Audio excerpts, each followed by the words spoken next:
नमस्कार, हामी हौ मुकुन्द सेन टेलिभिजन एमटिभी न्यूजमा स्वागत छ। म असिफ गुरुङ। सुरु गरौँ अहिलेसम्मका न्यूज हेडलाइन्सहरूबाट।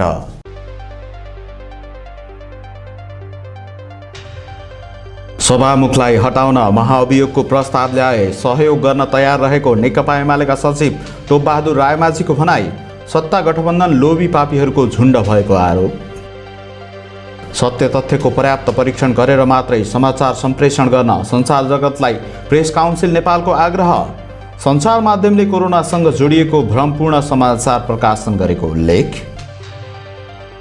काठमाडौँ तराई द्रुतमार्ग सम्पन्न गर्न थप रकम आवश्यक रहेको संसदीय समितिका सभापति बिडारीको भनाई। रकम सुनिश्चितताका लागि सरकारवाला मन्त्रालयहरूसँग छलफल गरिने। नेपालमा पछिल्लो 24 घण्टामा थप 3175 जनामा कोरोना संक्रमण पुष्टि, 14 जनाको मृत्यु।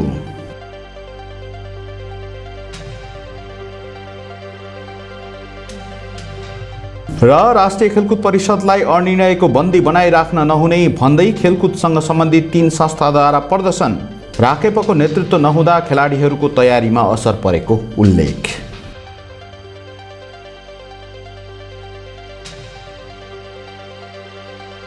अब न्यूज विस्तारमा। प्रमुख प्रतिपक्षी नेकपा एमालेका सचिव टोपबहादुर रायमाझीले नेपाली काङ्ग्रेसले सभामुख अग्निप्रसाद सापकोटा विरुद्ध महाअभियोगको प्रस्ताव ल्याए आफूहरूले साथ दिने बताउनु भएको छ। यद्यपि आफूहरूले नै अग्रसर भएर महाअभियोग लगाउने बारे नसोचेको उहाँको स्पष्टोक्ति थियो।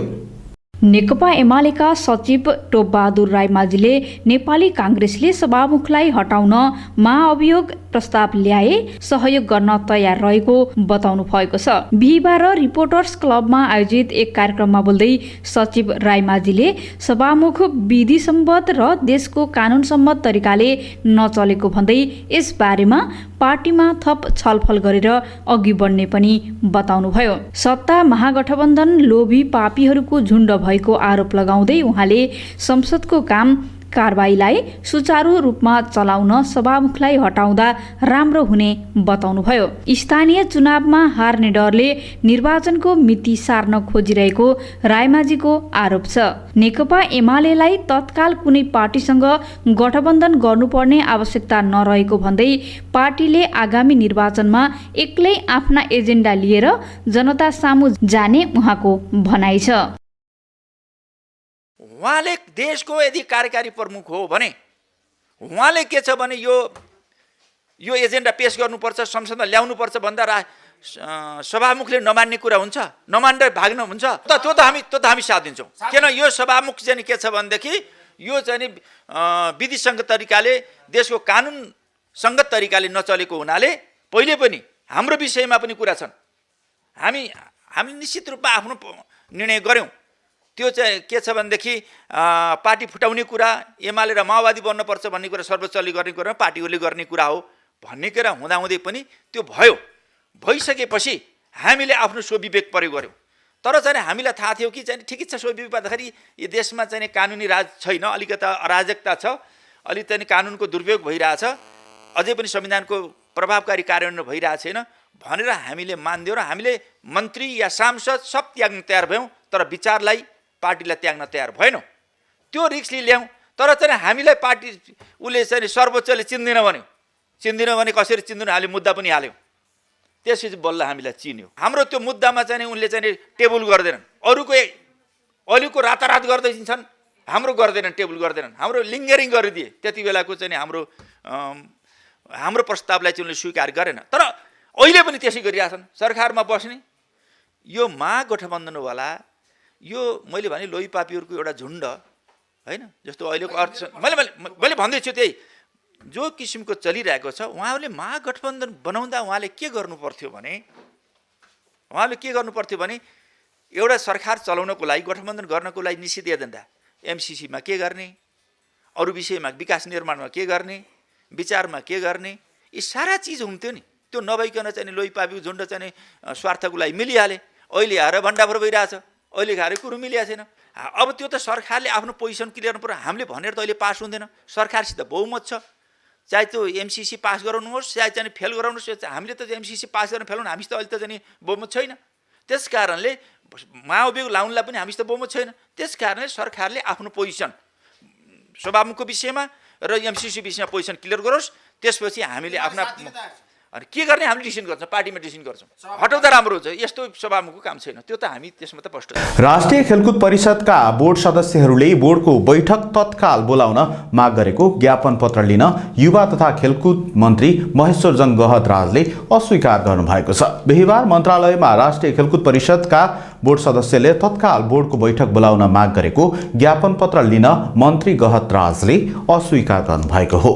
राष्ट्रिय खेलकुद परिषदका बोर्ड सदस्यहरूले बोर्डको बैठक तत्काल बोलाउन माग गरेको ज्ञापन पत्र लिन युवा तथा खेलकुद मन्त्री महेश्वरजङ गहतराजले अस्वीकार गर्नुभएको छ। बिहिबार मन्त्रालयमा राष्ट्रिय खेलकुद परिषदका बोर्ड सदस्यहरूले तत्काल बोर्डको बैठक बोलाउन माग गरेको ज्ञापन पत्र लिन मन्त्री गहतराजले अस्वीकार गर्नुभएको हो। परिषदको ज्ञापन पत्र बुझ्न अस्वीकार गरेपछि बोर्ड सदस्यहरूले युवा तथा खेलकुद मन्त्रालयको सचिवालयमा ज्ञापन पत्र दर्ता गराएका छन्। ज्ञापन पत्र दर्ता गराएपछि सञ्चारकर्मीहरूसँगको कुराकानीमा परिषदका कार्यकारी बोर्ड सदस्य एकेन्द्र बहादुर कुँवरले विगत 5 महिना यता परिषदको बैठक बस्न नसक्दा राखेपमा अन्योलता छाएको बताउनुभयो। राष्ट्रिय खेलकुद परिषदमा भइरहेको अन्योलताको निकासका लागि तत्काल बैठक बोलाउन माग गरेको उहाँले बताउनुभयो। त्यस्तै नेपाल खेलकुद महासङ्घका अध्यक्ष रमेश पौडेलले परिषदमा अहिले कर्मचारीहरूले तलब खान नपाउने परिस्थिति बन्नुको कारण खेलकुद मन्त्रीको अकर्मण्यता भएको आरोप लगाउनुभयो। उहाँले राखेपले 9औं राष्ट्रिय खेलकुद आयोजना गर्नुपर्ने भए पनि मन्त्रीका कारण लथालिङ्ग भइरहेको बताउनुभयो। उहाँले खेलाडी र खेलमा राजनीति नगर्न पनि मन्त्री गहतराजलाई आग्रह गर्नुभयो। बसेर जुन किसिमको यो विगत चाहिँ 4-5 महिनादेखि यो हाम्रो खेलकुद क्षेत्रमा अन्योलता छाएको छ, यसको निकासको निम्ति हामीले चाहिँ राष्ट्रिय खेलकुद परिषदमा सबै साथीहरू मिलेर युवा तथा खेलकुद मन्त्रालयका मन्त्रीज्यू महेश्वर राज गहतराजसँग चाहिँ यसको निकासको निम्ति हामी आएका थियौँ। तर उहाँले आज चाहिँ अब मिटिङ भएको हुनाले उहाँले भेट्न चाहनु भएन र हामीले ज्ञापन पत्र बुझाएका छौँ र ज्ञापन पत्रमा यो राष्ट्रिय खेलकुद परिषदको बोर्डको बैठक नबसेको लगभग चाहिँ 1.5 वर्ष हुनुभएको छ। त्यस कारणले गर्दा यो बोर्डको बैठक छिटोभन्दा छिटो चाहिँ बस्नुको निम्ति हामीले उहाँलाई अनुरोध गरेका छौँ र लिखित रूपमा हामीले चाहिँ उहाँलाई निवेदन पनि दिएका छौँ र उहाँको भनाइअनुसार अब अहिलेको परिस्थितिमा सदस्य सचिव नभएको हुनाले गाह्रो छ भन्ने कुरा छ। तर ऐन अनुसार हामीले बुझेअनुसार उहाँले उपाध्यक्षले पनि बोर्डको बैठक बसाउन सक्नुहुन्छ भन्ने चाहिँ ऐनको चाहिँ प्रावधान जस्तो मलाई लाग्छ।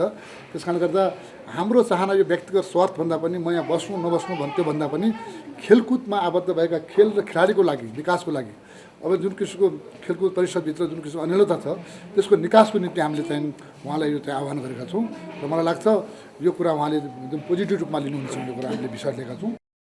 प्रेस काउन्सिल नेपालले सत्य तथ्य र विश्वसनीयताको पर्याप्त परीक्षण गरेर मात्रै समाचार उत्पादन र सम्प्रेषण गर्न सम्पूर्ण सञ्चार जगतलाई आग्रह गरेको छ। केही सञ्चार माध्यमहरूले कोरोनासँग जोडिएको भ्रमपूर्ण समाचार प्रकाशन गरेको उल्लेख गर्दै प्रेस काउन्सिल नेपालले सत्य तथ्य र विश्वसनीयताको परीक्षण गरेर मात्रै समाचार प्रकाशन गर्न सञ्चार गृहको ध्यानकर्षण गराएको हो। प्रेस काउन्सिल नेपालले सत्य तथ्य र विश्वसनीयताको पर्याप्त परीक्षण गरेर मात्रै समाचार उत्पादन र सम्प्रेषण गर्न सम्पूर्ण सञ्चार जगतलाई आग्रह गरेको छ। केही सञ्चार माध्यमहरूले कोरोनासँग जोडिएको भ्रमपूर्ण समाचार प्रकाशन गरेको उल्लेख गर्दै प्रेस काउन्सिल नेपालले सत्य तथ्य र विश्वसनीयताको परीक्षण गरेर मात्रै समाचार प्रकाशन गर्न सञ्चार गृहको ध्यानाकर्षण गराएको हो। बिहिबार पत्रकार संघको कुराकानीमा प्रेस काउन्सिल नेपालका अध्यक्ष बालकृष्ण बस्नेतले सञ्चार माध्यमहरूले समाचार अनुवाद गरेर सम्प्रेषण गर्दा त्यसको तात्पर्य मिलेको छ वा छैन भन्ने कुराको प्रमाणका आधारमा मात्रै सम्प्रेषण गर्नुपर्ने बताउनुभयो। उहाँले विश्व स्वास्थ्य संगठन WHO को भनाइको हवाला दिँदै ओमिक्रोनले नै कोभिड महामारी अन्त्य गराउँछ WHO भन्ने समाचार गलत भएकाले यस्तो समाचार तयार गर्ने संस्था र त्यसलाई प्रकाशन गर्ने गर्ने सञ्चार गृहसँग स्पष्टीकरण लिएको जानकारी दिनुभयो। उहाँले समाजमा भ्रम पैदा गर्ने प्रकारको समाचार बनाएर पठाउने संस्था र समाचार प्रकाशित गर्ने केही सञ्चार माध्यमहरूलाई सोधिएको स्पष्टीकरणमा सञ्चार माध्यमहरूले गल्ती नदोहोर्याउने प्रतिबद्धता जनाएको पनि बताउनुभयो। गत माघ 10 गते प्रकाशित ओमिक्रोनले नै कोभिड महामारी अन्त्य गराउँछ WHO शीर्षकको समाचारमा कुनै सत्यता नभएको भन्दै नेपाल स्थित WHO को कार्यालयले आपत्ति जनाएको थियो। समाचार उत्पादन गर्दा र त्यसको सम्प्रेषण गर्दाखेरि चाहिँ तथ्य, सत्य, विश्वसनीयताको पर्याप्त परीक्षण गर्नुपर्छ। केही दिन अघि कोरोना जोडिएको समाचार एउटा समाचार संस्थाबाट उत्पादन गर्दाखेरि चाहिँ त्यसको अनुवाद चाहिँ सही ढङ्गले नभएको पाइयो। त्यति मात्रै होइन, त्यो समाचार संस्थाबाट गएका समाचार चाहिँ विभिन्न अनलाइन पत्रिकाहरूले चाहिँ जस्तातस्तै दिँदाखेरि समाजमा भ्रम फैल्यो। त्यो चाहिँ कोरोना चाहिँ यो ओमिक्रोनले नै कोभिडलाई चाहिँ अन्त्य गराउन सक्छ भन्ने खालको WHO को समाचारलाई चाहिँ ट्रान्सलेसन गरेको थियो, जुन गल्ती थियो। त्यसको आधारमा चाहिँ अब विभिन्न सञ्चार माध्यमले त्यसलाई दिँदाखेरि, त्यसलाई जस्तातस्तै दिँदाखेरि चाहिँ भ्रम फैल्यो र हामीले त्यो समाचार संस्थालाई स्पष्टीकरण पनि सोध्यौँ र छाप्ने अन्य 6वटा आधा दर्जन सञ्चार संस्थालाई पनि सोध्यौँ। उहाँहरूले चाहिँ गल्ती भएको, अबदेखि त्यस्तो गल्ती नदोहोर्याउने भन्ने प्रतिबद्धतासहित हामीलाई पत्र पठाउनु भएको छ। प्रेस काउन्सिल चाहिँ के आग्रह गर्न चाहन्छ भने त्यस्ता खालका समाचारहरू उत्पादन गर्दा, अनुवाद गर्दाखेरि चाहिँ ठ्याक्कै मिल्या छैन त्यो हेरिदिनको लागि चाहिँ विशेष आग्रह गर्दछौँ। किनभने त्यसो नगर्दाखेरि समाजमा भ्रम फैलिन्छ। त्यही समाचार पनि कोरोना रिलेटेड त्यो समाचार पनि सञ्चार माध्यमले दिए पनि कसैले पनि पत्याउनु भएको थिएन, अविश्वसनीय थियो। त्यस कारणले यस्ता समाचार दिँदाखेरि चाहिँ विशेष ध्यान दिनुपर्छ भनेर प्रेस काउन्सिल नेपाल चाहिँ सम्बद्ध सञ्चार संस्थाहरूलाई सचेत। प्रमुख प्रतिपक्षी दल नेकपा एमाले निकट विद्यार्थी संगठन अनेरा सोबियुले छिटो स्थानीय तह निर्वाचनको मिति तोक्न माग गर्दै सरकारको ध्यानकर्षण गराएको छ। अनेरा सोबियु अध्यक्ष सुनिता बराल नेतृत्वको टोलीले बिहान निर्वाचन आयोगबाट मार्च पास सहित प्रधानमन्त्री कार्यालय कन्ट्रोलका उपसचिव जनकराज भट्ट मार्फत प्रधानमन्त्रीलाई भेटेर ध्यानकर्षण पत्र बुझाएको हो।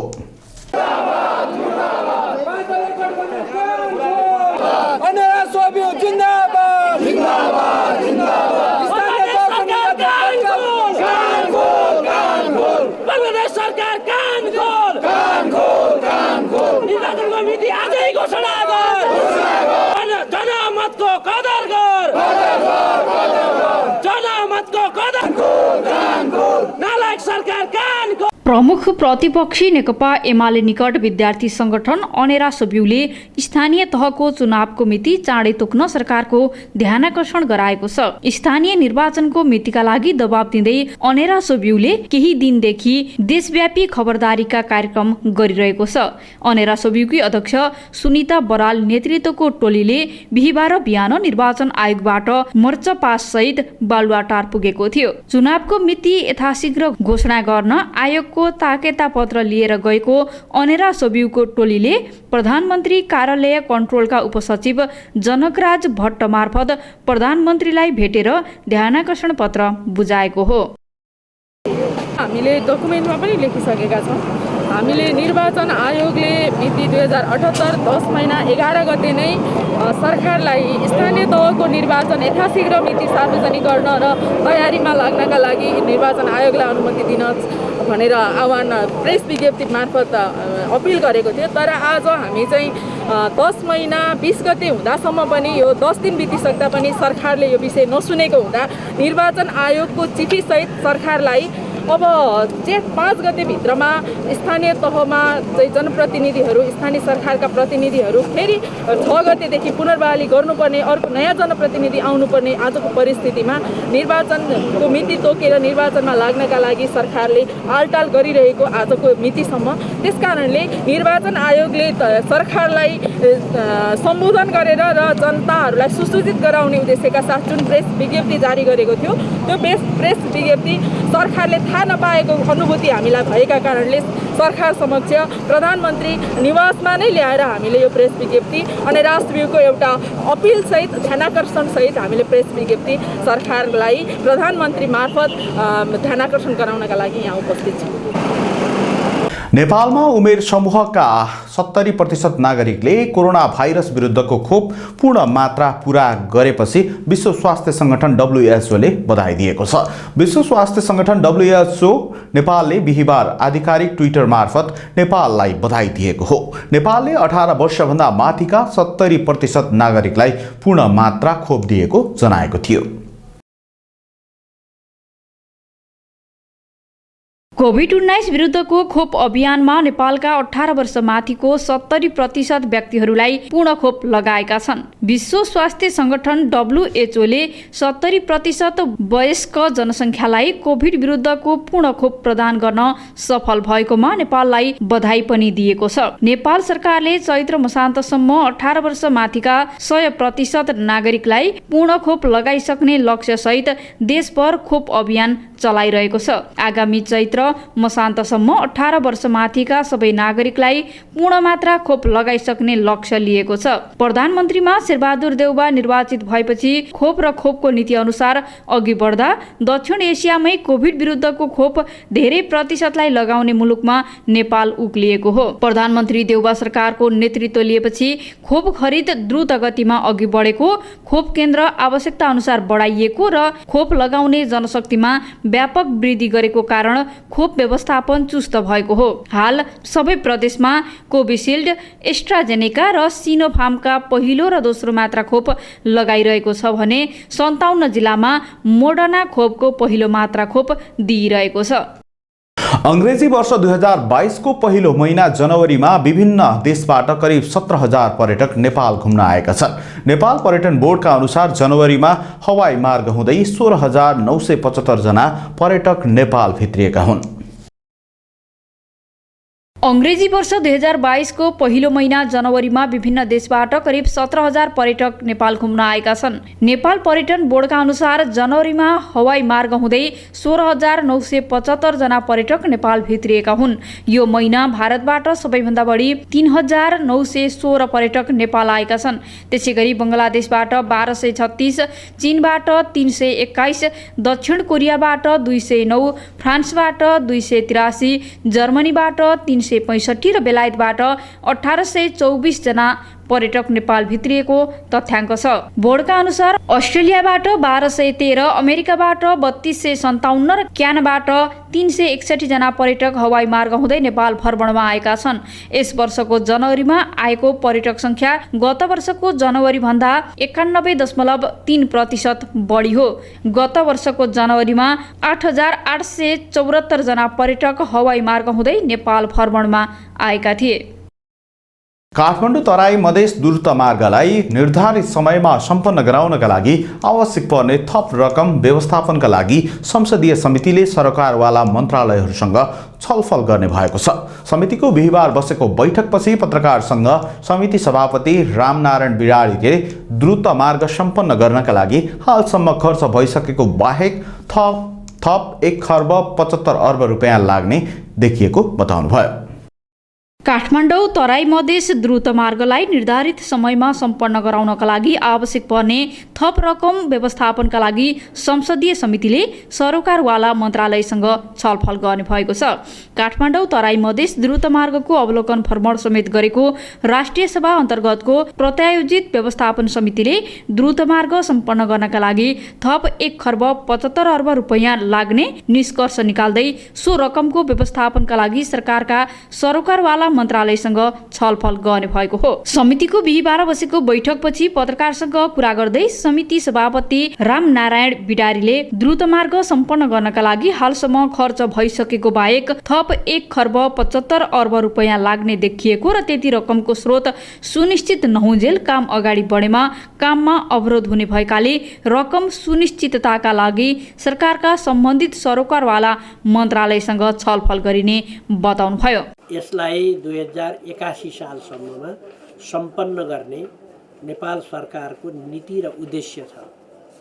तर अहिलेको काम गराएको ढाँचालाई हेर्दा र हाम्रो समितिले स्थलगत निरीक्षण गर्दा त्यो 2081 सक्ने कुरामा शङ्काहरू उत्पन्न भएको हुनाले सम्बन्धित मन्त्रालयहरू खास गरी वन मन्त्रालय, भौतिक तथा पूर्वाधार निर्माण मन्त्रालय, रक्षा मन्त्रालय, अर्थ मन्त्रालय लगायतका मन्त्रालयसहित मन्त्री परिषद सचिवालयका सचिवहरूसँग छलफल गरियो। यसबाट के देखियो भने यो आयोजना चाहिँ नि सम्पन्न गर्न अहिले जति खर्च भइसक्यो त्यो खर्च बाहेक अब 1,75,00,00,000 खर्च फेरि चाहिने कुरा रहेछ। त्यो रकमको स्रोत सुनिश्चित गर्नको निम्ति ग्यारेन्टी नगरुन्जेलसम्म, सुनिश्चित नहुन्जेलसम्म ठेक्का पट्टा लगाउने काम र कार्य अगाडि बढाउने कामलाई अवरोध हुन्छ।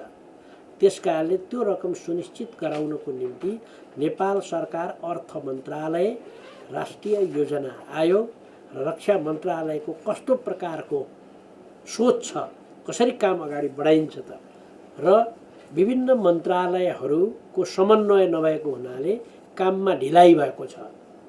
कहिले रुख काट्नको लागि ढिलाइ, कहिले एलाइनमेन्ट चाहिँ परिवर्तन भएकोलाई स्वीकृति दिनको लागि ढिलाइ, कहिले निजी उद्योगहरूको क्रसर उद्योगहरू ठाउँ ठाउँमा खोलेर त्यसले डिस्टर्ब गरिदिएर त्यसको चाहिँ नि कारणबाट चाहिँ नि हुन गएको ढिलाइलाई कसरी समाधान गर्ने त भनेर अब छिट्टै फेरि राष्ट्रिय योजना आयोगको उपाध्यक्ष, रक्षा सचिव र अर्थ सचिवलाई बोलाएर फेरि कार्य अगाडि बढाउने, यसलाई चाहिँ छिटोभन्दा छिटो कार्य सम्पन्न गर्नको निम्ति के गर्न सकिन्छ भनेर उहाँहरूसँग छलफल गरेर समितिले निर्देशन दिने कुरा आजको बैठकले निर्णय। नेपालमा पछिल्लो 24 घण्टामा थप 3,175 जनामा कोरोना भाइरसको संक्रमण पुष्टि भएको छ।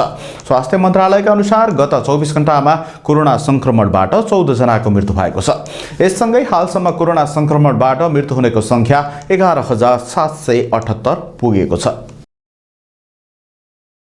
नेपालमा पछिल्लो 24 घण्टामा कोरोना भाइरसको संक्रमणबाट 14 जनाको ज्यान गएको छ।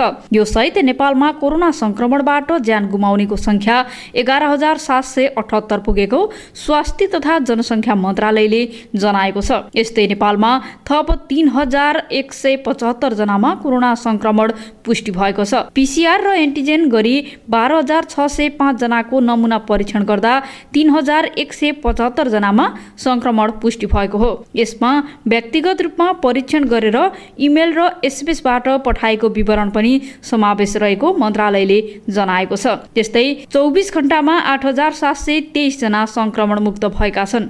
यो सहित नेपालमा कोरोनाबाट निको हुनेको संख्या 8,87,443 पुगेको छ। अहिले नेपालमा 63,296 जना कोरोनाका सक्रिय संक्रमित रहेका छन्। यसैबीच नेपालमा थप 2,66,540 जनाले कोरोना खोप लगाएका छन्। यो सहित नेपालमा 3,27,24,839 मात्रा खोपको प्रयोग भएको छ। यसमा 1,73,02,787 जनाले कम्तीमा एक मात्रा, 1,49,27,898 जनाले पूर्ण मात्रा र 49,41,541 जनाले अतिरिक्त खोप लगाएका मन्त्रालयले जनाएको छ। नेपाल स्टक एक्सचेन्ज नेप्से परिसूचक बिहिबार 14 अङ्कले घटेको छ। कारोबार सुरु भएदेखि बढ्न थालेको नेप्से परिसूचक अन्तिम समयमा आएर घटेको हो। 2,898 अङ्कबाट सुरु भएको नेप्से सूचक बढेर 2,922 अङ्कमा पुगेको थियो। साताको कारोबारको अन्तिम दिन बिहिबार शेयर बजारको परिसूचक नेप्से दोहोरो अङ्कले घटेको छ। 14.58 अङ्कले घटेर नेप्से 2,876 अङ्कमा कायम भएको छ।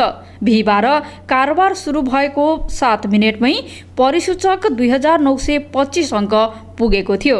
त्यसपछि केही घटेको नेप्से फेरि 11:39 2,924 अङ्कमा पुग्यो। सो समयपछि बजार बन्द हुँदासम्म नै घट्न पुग्यो। कुल 8,61 करोड रुपियाँको कारोबार भएको छ। बैंकिङ 6, विकास बैंक 54, फाइनान्स 33, होटल तथा पर्यटन 38, जीवन बिमा वित्तमा 173, उत्पादन 79, लघुवित्त 54, अन्य 9 र व्यापार उपसमूह 22 अङ्कले घटे। जलविद्युत 6 र निर्जीवन बीमा उपसमूह 12 अङ्कले बढ्यो। कुल 45 कम्पनीको मूल्य बढ्यो भने 137 कम्पनीको घट्यो। त्यस्तै 9 कम्पनीको मूल्य स्थिर रह्यो। बिहिबार ओइन नेपाल लघुवित्तको मूल्य 10% बढ्यो। लघुवित्त हाइड्रोपावरको 9.7% मूल्य बढ्यो भने साहस ऊर्जा र अरुण भ्याली हाइड्रोपावरको मूल्य क्रमशः 6 र 5.3% बढ्यो। कारोबार रकमका आधारमा अरुण भ्याली हाइड्रोपावर, अपी पावर, शिखर इन्सुरेन्स, नेसनल हाइड्रोपावर र जलविद्युत लगानी तथा विकास कम्पनी क्रमशः सबैभन्दा अगाडि रहे। राष्ट्रिय खेलकुद परिषद, राखेप, कर्मचारी सङ्घ, राष्ट्रिय तथा अन्तर्राष्ट्रिय खेलाडी सङ्घ र नेपाल ओलम्पिक सङ्घले संयुक्त रूपमा बिहिबार विरोध र्याली गरेका छन्। युवा तथा खेलकुद मन्त्रालय, नेपाल सरकार र सर्वोच्च अदालतलाई ध्यानाकर्षण गराउन 3 संस्थाले विरोध र्याली गरेका हुन्। होइन, मलाई सरले छोडेर जानु।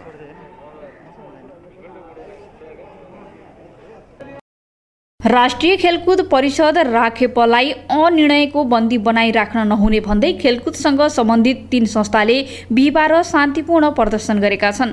नेपाल राष्ट्रिय तथा अन्तर्राष्ट्रिय खेलाडी सङ्घ NNIPA, नेपाल ओलम्पिक सङ्घ र राखेप कर्मचारी सङ्घले संयुक्त रूपमा राखेप परिसरदेखि दशरथ रङ्गशालाको मूल ढोकासम्म र्याली समेत निकालेका थिए, जसमा 3 सङ्घका पदाधिकारी, खेलाडी, प्रशिक्षक, कर्मचारी लगायतको सहभागिता थियो। झण्डै 1.5 महिनादेखि राखेप नेतृत्वविहीन हुँदा राखेपको दैनिक काम समेतमा असर परेकोले वैकल्पिक व्यवस्था गर्नका लागि समेत 3 सङ्घले माग राखेका छन्। खेलकुदलाई लामो समय अनिर्णयको बन्दी बनाउँदा त्यसले दूरगामी असर पर्ने भन्दै उनीहरूले सरकारको ध्यानाकर्षण गराएका हुन्। 3 सङ्घले सदस्य सचिवको बर्खास्ती र नियुक्तिको विषयमा सर्वोच्चमा परेको रिटको सुनवाई समयमा हुन नसक्दा समग्र खेलकुद नै अनिर्णयको बन्दी बन्दा यसै वर्ष चीनमा हुने एसियन खेलकुद, गण्डकी प्रदेशमा हुने 9औं राष्ट्रिय खेलकुद र पाकिस्तानमा हुने 14औं दक्षिण एसियाली खेलकुद सागको तयारी प्रभावित बनेको तथा परिषदमा कार्यरत प्रशिक्षक, कर्मचारी लगायत सम्बन्धित सबैको काममा प्रत्यक्ष रूपमा असर पारेको बताउँदै आएको छ। खेलाडी सङ्घका अध्यक्ष दीपक श्रेष्ठले राखेप नेतृत्व नहुँदा खेलाडीहरूको तयारीमा समेत असर परेको बताउनुभयो। नेतृत्व नै नभएपछि आउँदै गरेका प्रतियोगिताको तयारी नै अन्योलमा परेको उहाँको भनाइ छ। आफूहरूको माग सुनवाई नभए 3 सङ्घले विरोधका थप कार्यक्रम ल्याउने पनि उहाँले बताउनुभयो। ओलम्पियन सङ्घका अध्यक्ष दीपक विष्टले लामो समय राखेप नेतृत्वविहीन हुँदा त्यसको असर समग्र खेलकुदमा परेको बताउनुभयो। उहाँले खेलकुदमा खेल राजनीतिलाई स्वाभाविक मान्न सकिने भए पनि दलगत राजनीतिले भने असर परेको बताउनुभयो। 2 पटक रिटको सुनवाई रोकिएको सदस्य सचिवको विषयमा थप छलफलका लागि सर्वोच्चले माघ 24 गतेका लागि पुनः पेशी तोकेको छ।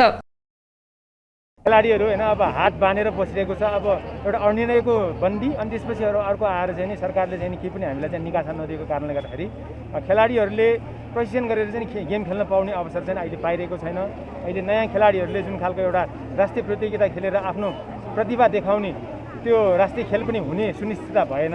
अनि सँगसँगै चाइनामा अहिले यही साल एसियन गेम हुँदैछ। त्यो एसियन गेमको तयारीको पनि केही पनि बाटोहरू खुलेको छैन। कारण सदस्य सचिवको कार्यकारी प्रमुखको चाहिँ विवादको कारणले गर्दा यो भइरहेको छ। यसको कुराहरू अब हामीले सरसर्ती हेर्दाखेरि खेलकुद मन्त्री छ, सबैभन्दा ठुलो खेलकुद मन्त्री नै हो। खेलकुद मन्त्रीले नियुक्ति गरेको सदस्य सचिवको विवाद भइराख्दाखेरि अब हामी खेलाडीले हेर्दाखेरि ठुलो मान्छे हुँदा सानो मान्छे नहुँदाखेरि किन खेलकुद चल्दैन र भन्ने कुराहरू चाहिँ यहाँ उठिरहेको छ। त्यही भएर चाहिँ नि सबै खेलाडीले चाहिँ आफ्नो खेल चाहिँ खेल्न पाउँ होइन। यो जुन खालको एउटा बाधा अवरोध छ त्यसलाई चाहिँ पन्साएर हामीले जुन ट्रेनिङहरू हामीले गरिरहेछौँ त्यसलाई चाहिँ नि आफ्नो प्रस्तुत गर्ने ठाउँ प्लेटफर्म चाहिँ हामीलाई बनाइदिनु हुन चाहिँ यो खेलाडीहरूले चाहिँ यो जुन खालको यो आजको साङ्केतिक विरोध भनौँ या चाहिँ साङ्केतिक यो प्रदर्शन गरेको छ। यही मूल कारण चाहिँ यही हो। एमटीभी न्यूजमा अब केही छोटा समाचार। सत्तारूढ गठबन्धनका प्रमुख घटक नेकपा माओवादी केन्द्रका अध्यक्ष पुष्पकमल दाहाल प्रचण्डले अमेरिकी आर्थिक सहायता सम्झौता एमसीसी संशोधन नगरी पारित नहुने बताउनु भएको छ। पार्टीको कर्णाली प्रदेश कमिटी बैठकलाई बिहिबार भर्चुअल रूपमा सम्बोधन गर्दै प्रचण्डले यथास्थितिमा एमसीसी पारित नहुने बताउनु भएको हो।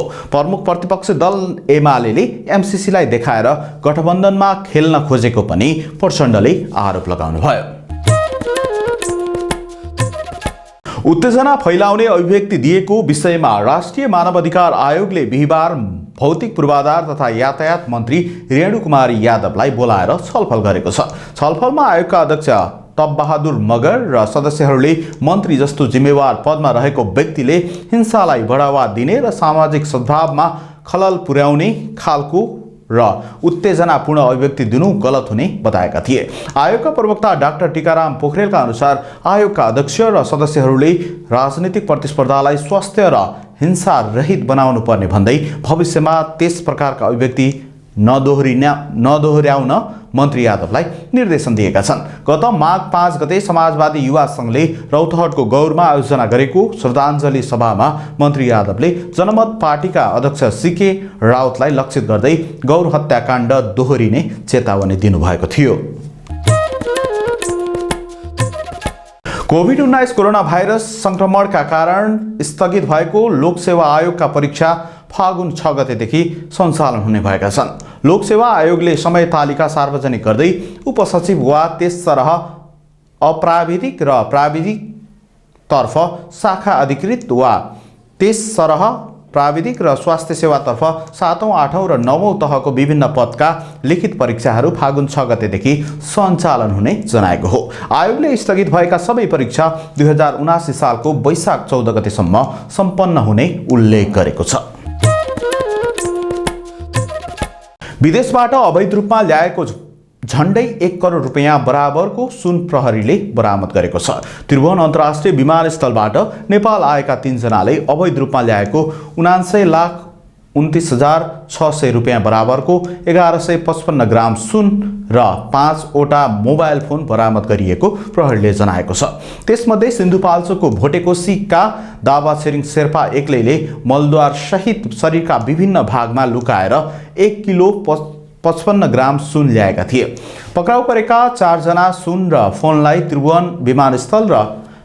त्रिभुवन विमानस्थल भन्सार कार्यालयमा बुझाइएको प्रहरीले जनाएको छ। पेट्रोलियम पदार्थको मूल्यवृद्धि विरुद्ध एमाले निकट विद्यार्थी संगठन अनेरा सबिउले प्रदर्शन गरेको छ। विद्यार्थीहरूले त्रिचन्द्र कलेजमा बिहिबार दिउँसो मसाल सहित प्रदर्शन गरेका हुन्। सहभागीले पेट्रोलियम पदार्थको मूल्यवृद्धि फिर्ता गर, स्थानीय तह निर्वाचन तत्काल घोषणा गर लगायतका नारा लगाएका थिए। सामाजिक सञ्जाल फेसबुक प्रयोगकर्ताको संख्या घटेको छ। बुधबार सार्वजनिक एक तथ्याङ्क अनुसार दैनिक फेसबुक प्रयोगकर्ताको अनुपात लगभग 20% घटेको हो। फेसबुकले आफ्नो 18 वर्षको इतिहासमा पहिलो पटक दैनिक प्रयोगकर्ता गुमाएको हो। तथ्याङ्क अनुसार सन् 2021 को चौथो त्रैमासिक सम्ममा मात्रै करिब आधा मिलियन फेसबुक प्रयोगकर्ता घटेको थियो। विशेष अफ्रिका र ल्याटिन अमेरिकामा फेसबुकको प्रयोग घटेको हो। अमेरिका र युरोपियन राष्ट्रमा भने फेसबुकले हालसम्म राम्रो प्रतिक्रिया र प्रयोगकर्ता पाइरहेको छ। एमटीभी न्यूजमा अब पालो एमटीभी वेदरको। बिहिबार राति देशभर सामान्यदेखि पूर्ण बदली रहनेछ। देशका धेरै स्थानमा मेघगर्जन र चट्याङ सहितको हल्कादेखि मध्यम वर्षाको सम्भावना रहेको छ। साथै देशका उच्च पहाडी तथा हिमाली भूभागका धेरै स्थानमा हल्कादेखि मध्यम हिमपातको सम्भावना रहेको छ।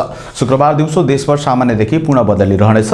देशका धेरै स्थानहरूमा मेघगर्जन चट्याङ सहित हल्कादेखि मध्यम वर्षाको सम्भावना रहेको छ। साथै गण्डकी तथा लुम्बिनी प्रदेशको 1 वा 2 स्थानमा भारी वर्षाको सम्भावना पनि रहेको मौसम पूर्वानुमान महाशाखाले जनाएको छ।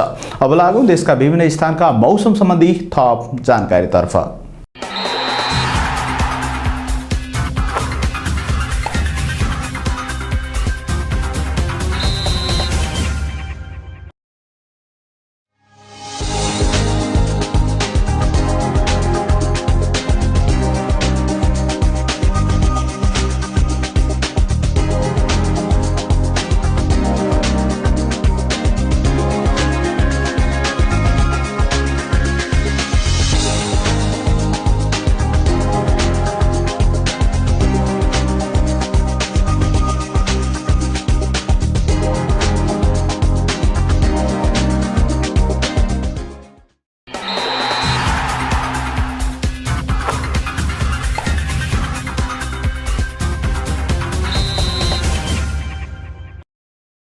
एमटिभी न्युज सक्नु अघि अहिलेसम्मका न्युज हेडलाइन्सहरू पुनः एकपटक।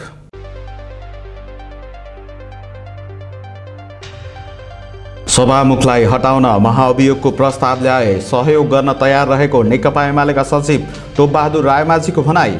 सत्ता गठबन्धन लोभी पापीहरूको झुण्ड भएको आरोप। सत्य तथ्यको पर्याप्त परीक्षण गरेर मात्रै समाचार सम्प्रेषण गर्न सञ्चार जगतलाई प्रेस काउन्सिल नेपालको आग्रह। सञ्चार माध्यमले कोरोनासँग जोडिएको भ्रमपूर्ण समाचार प्रकाशन गरेको उल्लेख। काठमाडौँ तराई द्रुतमार्ग सम्पन्न गर्न थप रकम आवश्यक रहेको संसदीय समितिका सभापति बिडारीको भनाई। रकम सुनिश्चितताका लागि सरकारवाला मन्त्रालयहरूसँग छलफल गरिने। नेपालमा पछिल्लो 24 घण्टामा थप 3175 जनामा कोरोना संक्रमण पुष्टि, 14 जनाको मृत्यु।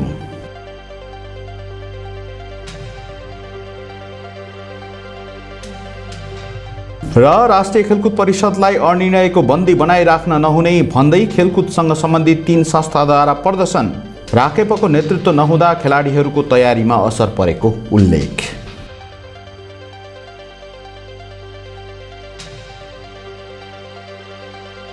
एमटिभी न्युज अहिलेलाई यति नै। निरन्तर न्युज अपडेटका लागि मुकुन्द सेन टेलिभिजन हेर्दै गर्नुहोला। एमटिभी न्युज तपाईँले फेसबुक र युट्युबमा पनि हेर्न सक्नुहुनेछ। समाचार कक्षका सम्पूर्ण सहकर्मीसहित म असिफ गुरुङलाई पनि बिदा दिनुहोस्। नमस्कार।